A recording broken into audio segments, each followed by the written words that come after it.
Поставяме ги, артикулен номер 0949500.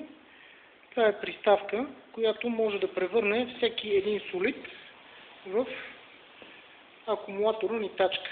Какво влиза в комплекта? В комплекта влиза самата нитачка, която се закрепя тук на патронника, ключе, плюс няколко муштука за различни размери нитове. Каква е процедурата? Първо се разпробива необходимия отвор, след което съответно в отвора се поставя нита. Монтираме приставката към акумулаторния винтовет. Хубаво е винтоветът да бъде от по-мощните модели. Не се препоръчва използването на 9,6 волтовия.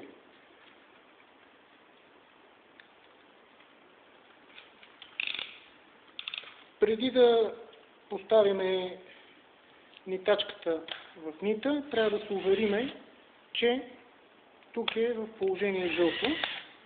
Другото положение е с прибрани черупи, т.е. поставянето на нита е невъзможно.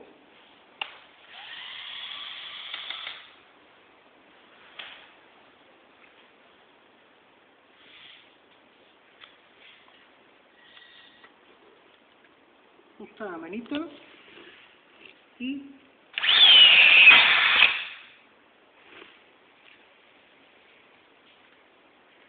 за да изкараме опашката на нита, сменяме посоката и опашката на нита изпада от само себе си. А тук вече имаме направения монтаж на нита.